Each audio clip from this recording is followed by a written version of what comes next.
You ever have a moment so absurd, so breathtakingly stupid, that you actually laugh while someone is firing you? That was me at 7:59 a.m., standing in an empty conference room while the CEO's niece, a 27-year-old with a shiny MBA and zero real-world experience, waved a termination letter at me like she'd just conquered Rome. She didn't know my name last month. She didn't know what my department did last week. But today, after being promoted to Chief Operations Strategist, she decided I was an unnecessary legacy expense.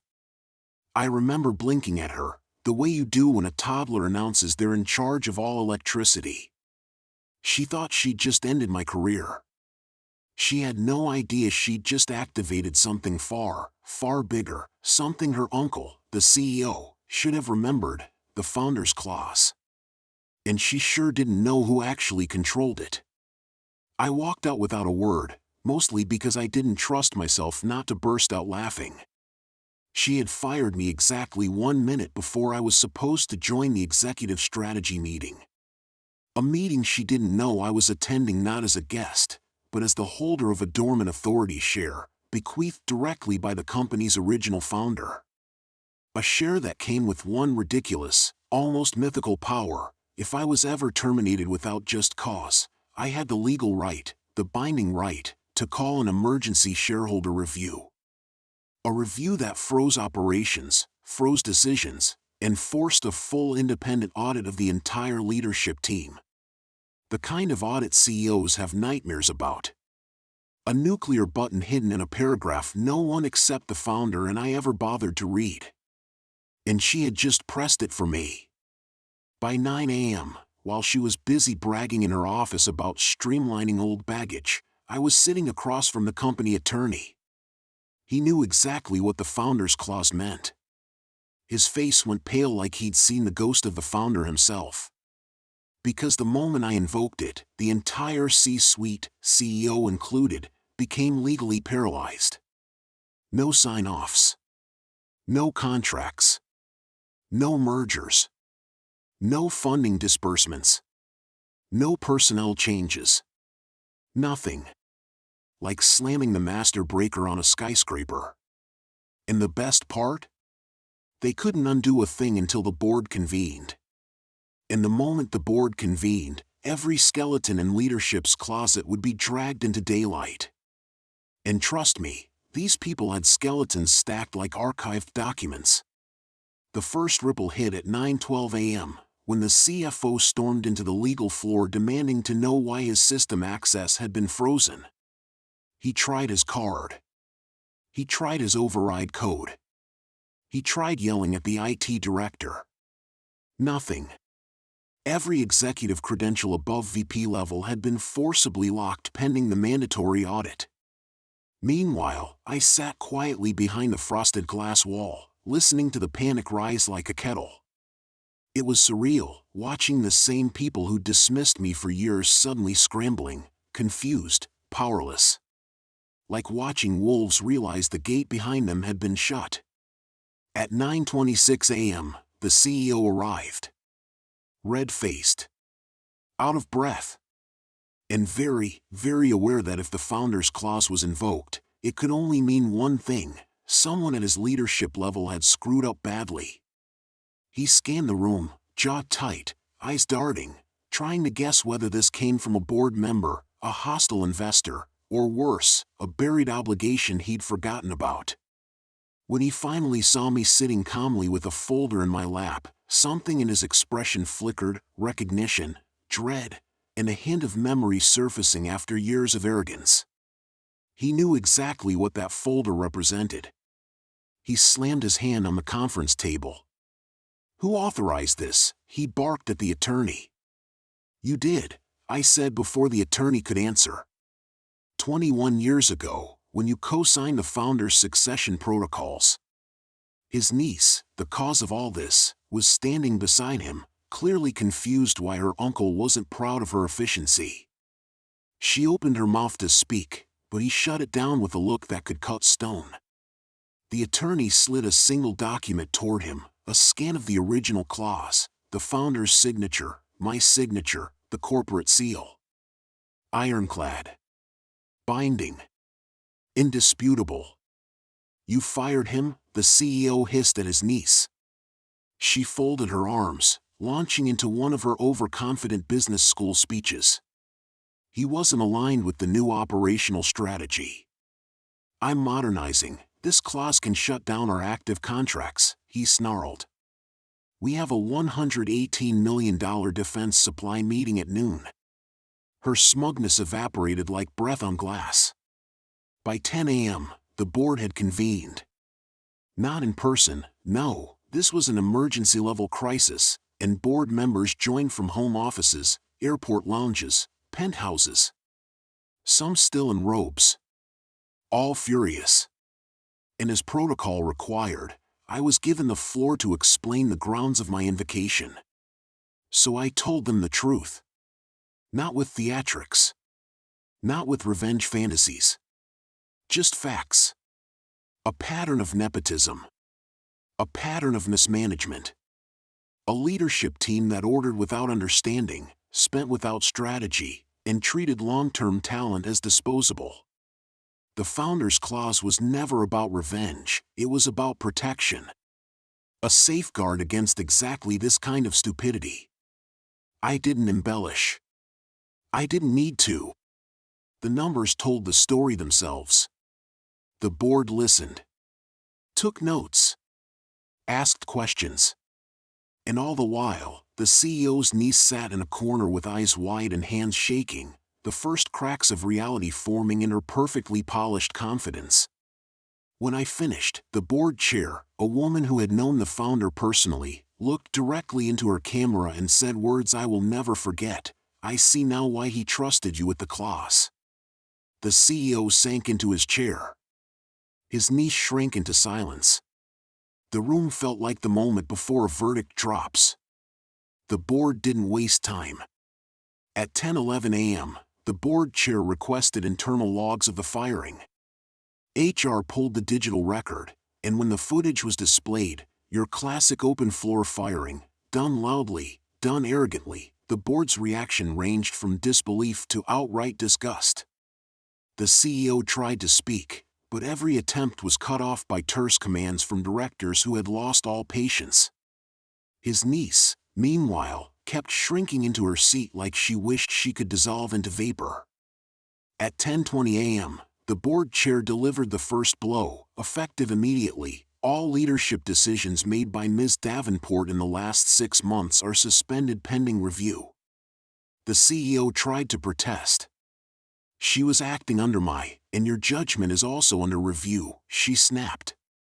The man who had once strutted across the office like a monarch now sat trembling like a scolded intern. But the real unraveling began when the board pulled up the founder's clause triggers. The system automatically generated a report of all sequences activated the moment I was fired. Strategic access freezes, mandatory integrity audit, vendor halt notifications, departmental contract locks, automated alerts to federal compliance partners. Every line of that report was a factory of consequences.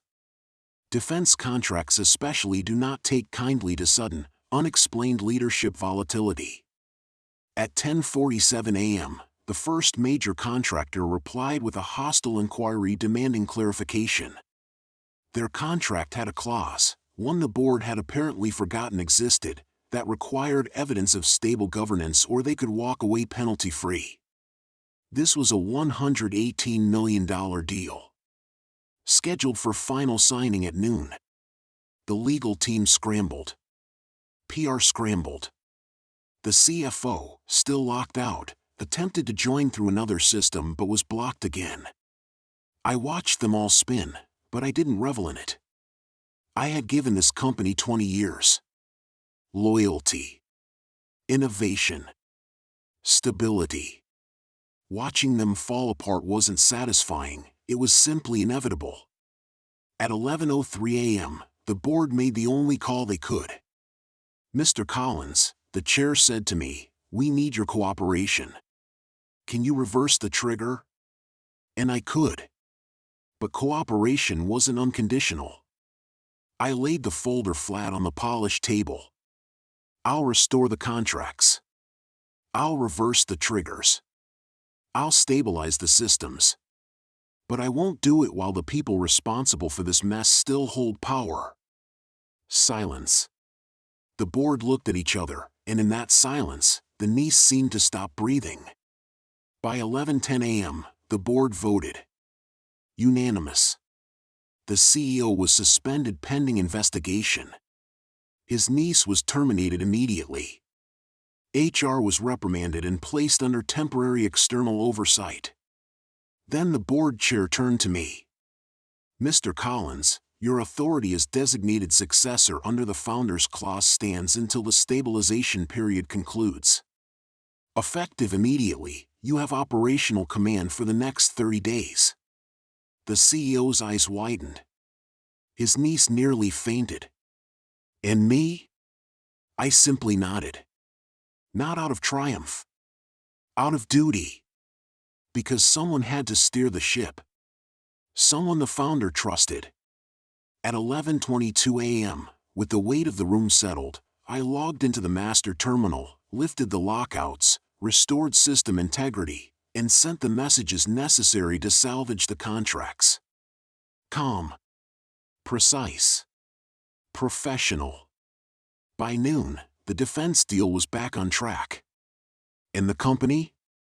Safe. But the lesson? Carved into the foundation. The moment the deal stabilized, the board ordered a closed-door leadership session. The CEO wasn't invited. His niece, long since escorted out by security, had already begun the frantic process of blaming everyone but herself in messages that HR quietly forwarded to the board. I stayed in the conference room, mostly because the board insisted. Not as a guest, as the acting authority under the Founders Clause. At 12:45 p.m., the CEO tried to force his way into the room. He pounded on the glass with one palm, shouting muffled demands. A security guard placed a hand on his chest and guided him back. The directors watched the spectacle, the final confirmation that they'd been letting sentimentality cloud their judgment for far too long. By 1:10 p.m., the board made it official. Mr. Collins, the chair said crisply, we are initiating a termination process for the CEO for breach of fiduciary duty, pattern of nepotism, and creating governance instability. Not suspension. Not investigation.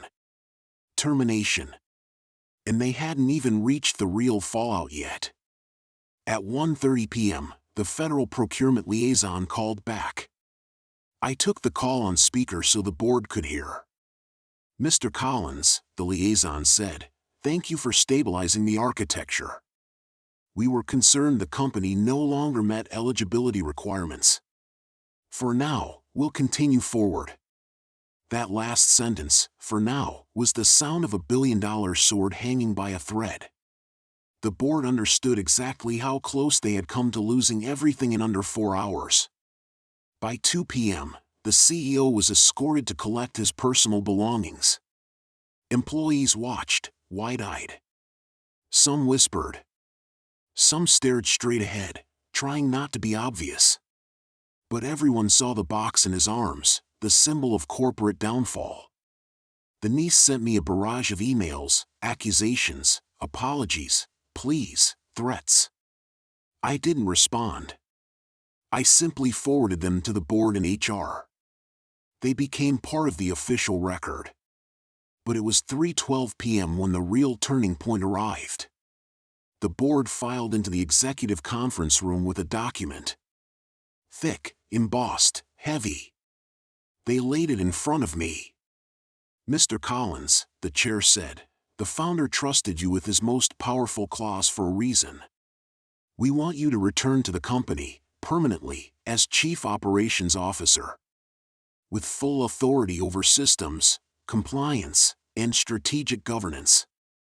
A promotion that should have been offered years ago. A role I had been training half the executives for without them realizing it. But I didn't accept. Not immediately.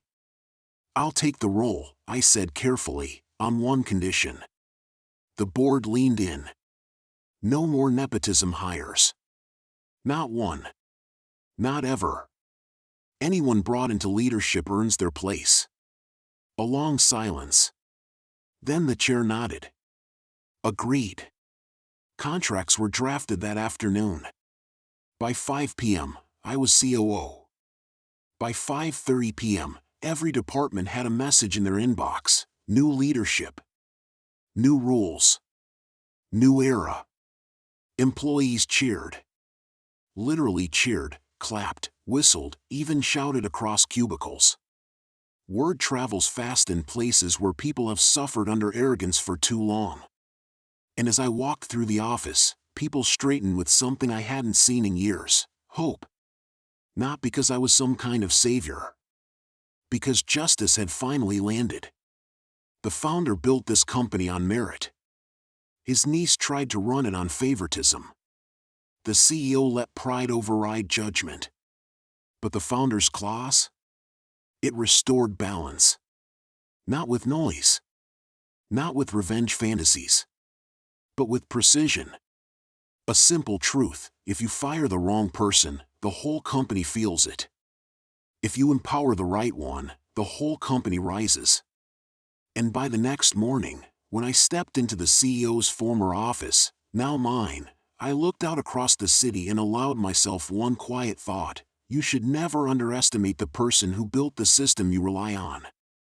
The silence inside the former CEO's office felt different the next morning, not empty, not triumphant, but steady. Like the room itself was finally exhaling after years of holding its breath under someone who didn't deserve to lead it. At 7:58 a.m., the first report landed on my desk, a financial risk assessment the CFO had compiled overnight. It showed exactly what I suspected: the niece's impulsive firing attempt had already created ripples in the market. Analysts were talking, competitors were sniffing around, and a handful of major clients had started asking quiet questions. If I hadn't stepped in, those questions would have turned into exits. And the CFO knew it. He walked into my office without knocking, not out of disrespect, but urgency, and laid a folder on the desk. "I should have come to you earlier," he admitted. I knew the CEO was making sloppy calls, but I didn't think it was my place. I leaned back, watching him struggle with the guilt. "Now it is your place," I said. "Your voice matters. Use it." That was the first shift. Not contracts. Not titles. Not power. Culture. At 8:20 a.m., HR came in next. They didn't ask permission, they asked for clarity. "What do you want us to do about the niece? Severance? Litigation? A bar from future employment with any subsidiaries?" All fair questions. "Follow policy," I said. "No favoritism. No exceptions." HR nodded with something that looked a whole lot like relief. That's the thing about fairness: employees don't just like it, they crave it. By 9 a.m., departments started sending updates about their own cleanup efforts. Operations. Research. Legal. People who hadn't spoken up under the old CEO were suddenly sharing things that needed correcting, fixing, or exposing. It wasn't chaos, it was a dam finally breaking. And every report, every memo, every whispered confession circled around the same root cause: no one felt safe telling the truth before. At 10:45 a.m., I received the call that shifted everything again. It was the founder's son, not the CEO, but the one who had walked away from the company years earlier when the board ignored his warnings about family interference. "Collins," he said, "I heard what happened." His tone carried a mix of pride and disappointment that it had taken this long. "You're stabilizing the ship," he continued. "But that wasn't my father's dream. He wanted people to feel proud to work here. You think you can bring that back?" I told him the truth: I can't promise perfection. But I can promise direction. A pause. Then, "That's more than this company's had in a decade." When the call ended, I sat there for a long moment. Not overwhelmed, centered. Because that was the real turning point. Not the founder's clause. Not the CEO's downfall. Not the $68 million deal saved or the boardroom shaken awake.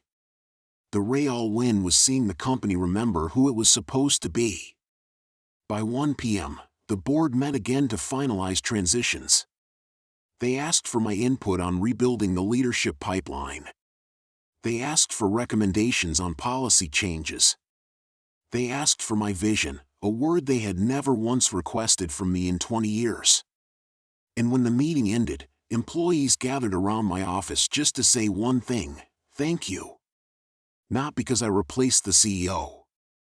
Not because I enforced a clause. But because fairness finally walked back into the building. The niece never returned. The former CEO disappeared from the corporate world entirely, swallowed by his own pride and protected by no one. But the employees? The clients? The partners? They stayed. Because competence, once restored, is hard to overlook. And as I walked through the office at the end of the day, hearing quiet laughter and seeing people actually breathe again, I realized something I hadn't expected. Revenge isn't always about burning something down. Sometimes it's about rebuilding what someone else destroyed. By the next morning, the building felt different, quieter, lighter, but carrying an undercurrent of anticipation, like everyone sensed we were on the brink of the last aftershock. And they were right. At 7:12 a.m., security called me. She's back. The CEO's niece. She was standing in the lobby, flanked by two friends who looked more confused than supportive. She had a stack of papers clutched to her chest, as if she'd spent the entire night Googling how to sue your workplace when you were objectively wrong. Security asked whether they should escort her off the property. No, I said. Let her come up. My team looked at me like I'd lost it, but there's a power in letting someone fall on their own sword. And she was already halfway there. When she walked into my office, her eyes were red, her chin trembling with righteous indignation. You can't do this, she snapped. My uncle may be gone, but I still have authority here. You did, I corrected gently. Until you violated 4 separate HR policies in 9 minutes. Her jaw dropped. That file you shredded? I continued. We recovered the scan. The time-stamped copy. And the signed version and legal. You didn't erase anything. Her face drained of color. For the first time since the morning she fired me at 7:59 a.m., she understood how badly she'd underestimated everyone around her. Especially me. I'll take this to the board, she said weakly. You already did, I replied, sliding a document across the table, the board's formal motion restricting her from holding any leadership, consulting, or advisory role within the company or its subsidiaries. Permanent. Unanimous. Final. Her hand trembled as she read it. You ruined my life, she whispered. No, I said calmly. I simply removed the power you misused. Your life is yours to repair. She didn't argue. She just left, walking slower, quieter, as if finally realizing the world didn't bend the way she assumed it would. And that was the last time the company ever saw her. But the ripple she caused? That was just beginning to turn into a wave. At 9:40 a.m., one of our oldest defense clients called for an emergency review meeting. Not because they were unsure, but because they had never seen a leadership transition handled with such transparency and steadiness. We expected chaos, the director said. Instead, it looks like you finally have a real captain. They extended the contract another 5 years on the spot. By 11:30 a.m., analysts began releasing early market notes. Without ever naming names, they hinted that the removal of legacy familial interference was the company's greatest strategic advantage in a decade. The stock ticked upward. Slow at first. then steady, then confident. And employees felt it, not the number, but the shift. You could hear it in the way departments talked to one another. You could see it in the posture of people walking through the halls. When a company stops operating under fear, it redistributes oxygen back to the people who actually keep it running. But the biggest moment came at 2:05 p.m., when the founder's son called again. "Collins," he said, "the board told me what you did today. What you've done for the company." Then he paused, and it wasn't casual. "I want to return," he said. "But only if you stay." It hit harder than I expected. Not because I needed the validation, but because it confirmed something I had suspected for a long, long time. This company was never broken. It was simply led by people who didn't deserve it. And now, we had a chance to rebuild the right way. When I left the office late that night, teams were still working, not because they were forced to, but because they believed in the direction again. The company felt alive, awake, and finally aligned with the values that built it in the first place. Revenge didn't burn the place down. It cleared the rot so the foundation could breathe again. And as I stepped into the quiet parking lot, a simple truth settled over me. Sometimes the sweetest revenge is proving that the right people should have been in charge all along. Over the next few weeks, the company moved like a living organism that had finally cleared a long-standing infection. Departments that once hid failures out of fear began surfacing problems early. Teams that were siloed suddenly started talking. Even the break room, once a territory defined by tension and hierarchy, was filled with laughter again, the kind that only happens when people feel safe. But restoring culture wasn't the only shift underway. The founder's son kept to his word. He flew in quietly on a Monday morning, no entourage, no announcement, no ceremonial nonsense that the old CEO used to indulge in. Just walked through the front doors with a visitor badge like any other human being. When I met him in the lobby, he shook my hand the same way his father once did, firmly, sincerely, without pretense. "Let's get to work," he said. And for the first time in years, those words actually meant something. His first act wasn't to take over, it was to observe. He sat in on department reviews, not to interrogate but to understand. He met with junior engineers privately, wanting to hear things unfiltered. He even asked HR for the employee satisfaction data from the last decade, and let's just say the pattern spoke for itself. But what surprised everyone, including me, came 2 weeks later. The board called a full meeting. Not emergency, not advisory. A formal, high-level session. People whispered for days about what it might be. Some thought they were restructuring. Some feared layoffs. But when we all took our seats, the founder's son stood up with a calm certainty that quieted the entire room. "We need leadership that earns respect," he said. "Not inherits it." Then he looked at me. And before I even had time to brace, he continued, "I'm appointing Collins as Chief Operations Officer, effective immediately."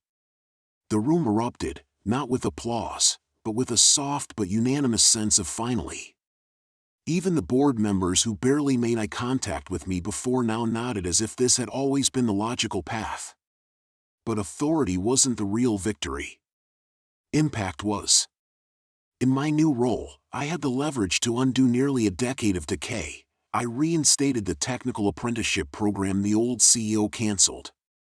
We built it back from scratch, better, modernized, tailored for real growth, and within months, employees could actually see a future at the company again.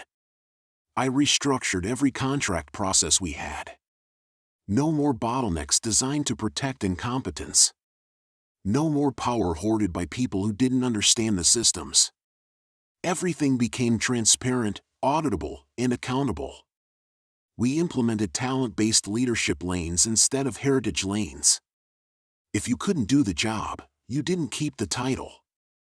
No exceptions. Not anymore. And most importantly, I rewrote the firing protocols. No more impulsive, ego-driven decisions that derailed entire departments. Dismissals required layered justification, structured review, and documented proof, the kind of safeguards that would have prevented the CEO's niece from ever pulling what she did. Funny how life loops back. Because about a month later, she tried to return. Not to regain her role, that bridge was vaporized, but to apologize. She showed up in the same lobby where she once strutted like she owned the place. But this time, she approached the front desk slowly, almost timidly. When they paged me, I considered ignoring it. But dignity, both hers and mine, mattered more. She walked into my office and sat down with none of the entitlement she once wore like armor.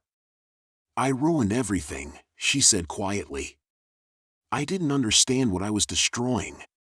"You didn't ruin everything," I replied. "You sped up what needed to happen." She stared at that for a long time, then nodded, not in agreement, but in acceptance. "I hope someday I can be someone who earns trust instead of expecting it," she said before leaving. That was the last time we spoke. And honestly, that chapter didn't need further pages. Because the company, our company, had finally outgrown the shadow of legacy power. For the first time in years, the future looked like something we were building consciously, not surviving day to day. Some people think revenge is about the moment your enemy falls. But real revenge, satisfying revenge, is when you rise so far above the wreckage they caused that they can't even reach the bottom of your shoes. We didn't just save the company. We rebuilt it into something worth leading. And that was the sweetest outcome of all. By the end of the quarter, the board wasn't just pleased, they were stunned. Departments were reporting their highest efficiency metrics in 5 years. Employee turnover, once a revolving door, dropped by nearly 40%. And in the engineering wing, the one that had nearly crumbled under the previous CEO's niece, morale was so high that people started voluntarily coming in early again. Not because they were scared, but because they finally wanted to. It's funny how fast things can change once the right person stops blocking the doorway. The founder's son and I worked closely, almost like a dual-engine leadership model.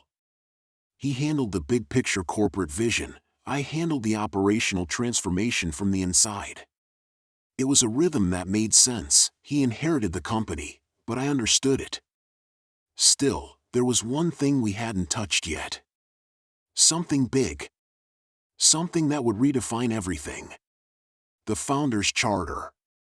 It had been written when the company was still small enough to fit inside a single workshop, the original document that outlined what the company was supposed to be, before years of executive ego corrupted it.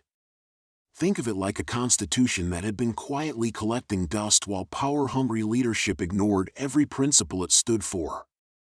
We knew it needed to be updated. But before we did that, the founder's son pulled me aside. "I want you to see something," he said.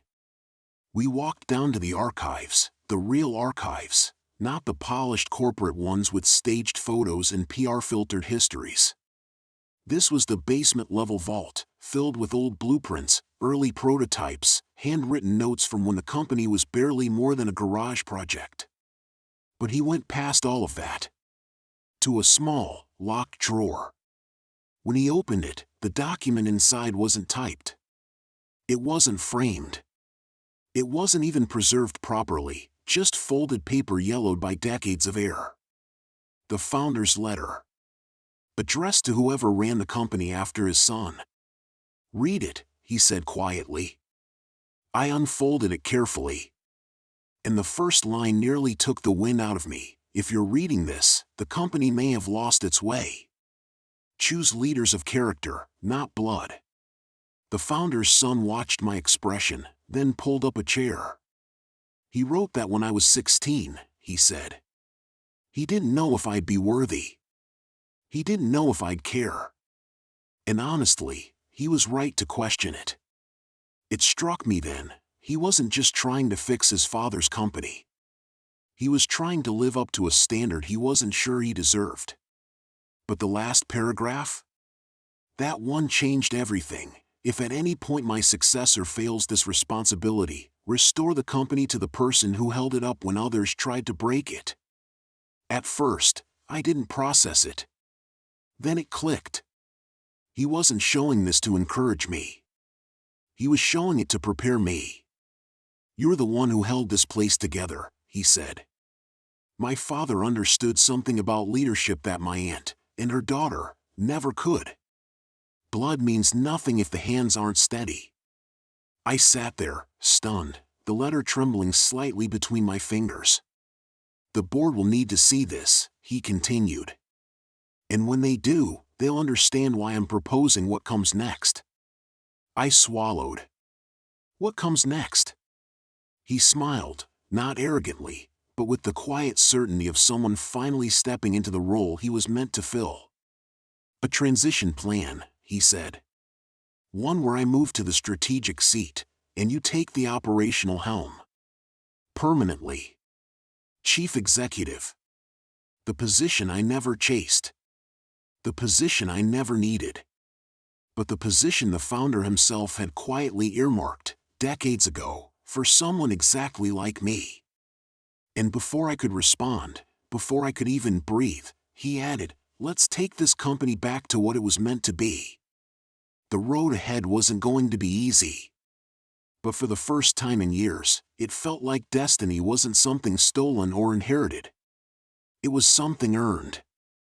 When the board finally convened for the vote, the room felt heavier than I'd ever seen it. Not tense, just expectant, like everyone could sense the shift coming before anyone said a word. The founder's son presented the letter, the archives, the audit results, and the projections we'd generated since the takeover. It wasn't a defense. It was a verdict. The old leadership had gutted the company to feed their egos. The new leadership was rebuilding it with purpose.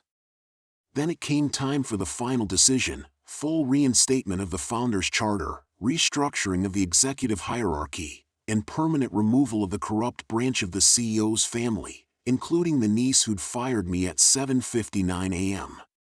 She sank in her chair as the motions passed one by one, her arrogance collapsing into a silent, pale shock. Not a tantrum. Not a protest. Just the slow realization that she'd destroyed her own dynasty with a single impulsive decision. The very moment she fired me, she triggered a clause she didn't even know existed, and handed me the power her entire family line had been clinging to for years. When the final vote passed, the founder's son stood, shook my hand, and announced it to the board without hesitation, effective immediately: he will serve as CEO. For a long moment, the room was silent. Then every board member, people who had known the founder personally, stood in agreement. Not because of politics. Not because of pressure. But because they'd seen the company come back to life under leadership that actually cared. As for the niece and her mother, their access was revoked before lunch. Their corporate apartments and cars were collected by the end of the day. And by the next morning, their names were wiped from every part of the company directory. A clean erasure, not out of spite, but out of necessity. The company didn't need figureheads anymore. It needed builders.